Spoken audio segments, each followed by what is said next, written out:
तो विराट स्वरूप का ध्यान करते हैं कि भगवान का जो तलवा है वह है पाताल लोक, और जो पैर का पंजा है और एडी है वह है रसातल लोक, और एडियों के ऊपर की जो गांठ आती है वह है महातल लोक।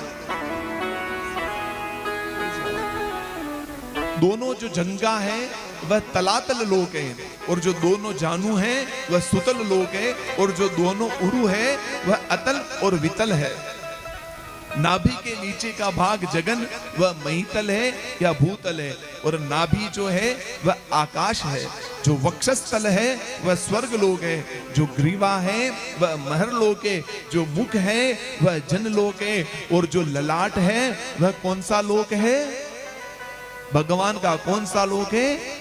तप लोक है। तभी तो जब हम तपस्या करते हैं तो हमारे ललाट में चमक आती है। तो भगवान का जो ललाट है वह तप लोक है। मस्तक है जो सत्य लोक है, जो भुजाएं हैं वह इंद्रादि देवता है, जो कान है वो दिशाएं हैं, जो शब्द है वह श्रोत्रेंद्रिय है, जो नासापुट है वह अश्विनी कुमार है, जो गंध है वह घ्राणेन्द्रिय है, जो मुख है वह अग्नि है, जो नेत्र गोलक है वह अंतरिक्ष है, जो आंख है वह सूर्य है, और जो दोनों पलक है वह क्या है भगवान की? रात और दिन। क्योंकि हम जैसे ही पलक बंद करेंगे तो अंधेरा हो जाता है, यानी कि रात हो गई, और जैसे ही पलक खोलते हैं तो उजाला हो जाता है, यानी कि दिन हो गया। मोह का जो विस्तार है वह ब्रह्म पद है। स्त्री पुत्रादि का जो स्नेह है वह दात है। इसलिए एक समय आने के बाद में ये दात भी गिर जाते हैं। हंसी है जो मोहित करने वाली है। तभी तो कहते हैं भगवान की मुस्कान तेरी मीठी घायल कर जाती है, हे शाम तेरी मुरली घायल कर जाती है। रोतों को हंसाती है, रोतों को हंसाती है, रोतों को हंसाती है, रोतों को हंसाती है। हे शाम तेरी मुरली घायल कर जाती है।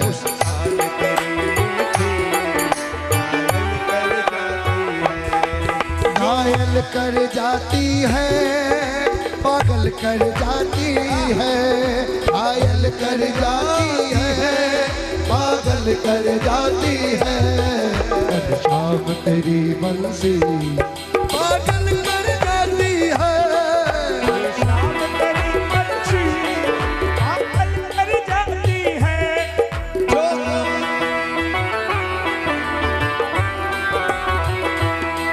जो गोरे होते तो जाने क्या मोहर, जो गोरे होते तो क्या करते हो मोहर। सांवले रंग पर तो दुनिया मर जाती है, इस सांवले रंग पर तो दुनिया मर जाती है। घनश्याम तेरी मुरली पागल कर जाती है। मुस्कान तेरी मीठी घायल कर जाती है। इसलिए जो भगवान की हंसी है वह मोहित करने वाली है। तभी तो भगवान की हंसी को देख करके न जाने कितने लोग घायल हो जाते हैं। आगे प्रसंग आएगा तब कहूंगा, ए लाला अगर तू लली होती तो करोड़न के शीश कट जाते। ए लाला तू तो बढ़िया है, लाला है, अगर तू लली होती तो करोड़न के शीश कट जाते। इतने भगवान आकर्षित करते हैं, क्योंकि नाम ही कृष्ण है। आकर्षति थी कृष्ण। हंसी मुस्कान तेरी मीठी है, वह मोहित करने वाली है। नेत्रों का जो कटाक्ष है वह ये अपार संसार है। ऊपर का जो होठ है वह लज्जा है, अधर पल्लव लोभ है, स्तन धर्म है, पीठ अधर्म है, शिष्ण प्रजापति है, अंडकोश मित्रावरुण है, श्वास अंतवीर्य है, गति काल है, क्रीड़ा स्थल प्राणियों का ये संसार है। जो भगवान का क्रीड़ा स्थल है वह इस प्राणियों का संसार है। तभी तो हम यहाँ आकर के खेलते हैं और वापस किसी न किसी धाम में चले जाते हैं। जो केश है वह बादल है। जब भगवान जटाएं खोलते हैं तो पूरे बादल ही बादल नजर आते हैं। जो वस्त्र है वह सायंकाल है। जब सायंकाल का समय होता है तब ऐसा हमें प्रतीत होता है कि भगवान ने किसी प्रकार की चंद्रिया ओढ़ रखी है। जो हृदय है वह अव्यक्त है, जो मन है वह चंद्रमा है। इसलिए तो चंद्रमा जैसे घटता बढ़ता रहता है वैसे ही हमारा मन भी हिलता डुलता रहता है। महतत्व चित्त अहंकार है वह रुद्र है। जो नख है वह घोड़ा ऊंट हाथी है। और श्रोणी देश कमर में उपास्त मृग आदि पशु शिल्प चातुर्य के नमूने पक्षी बुद्धि है जो मनु भगवान है। जो स्वर स्मृतियां है, जो स्वर स्मृतियां हैं भगवान की वह क्या है? गंधर्व है, विद्याधर है, अप्सराएं हैं।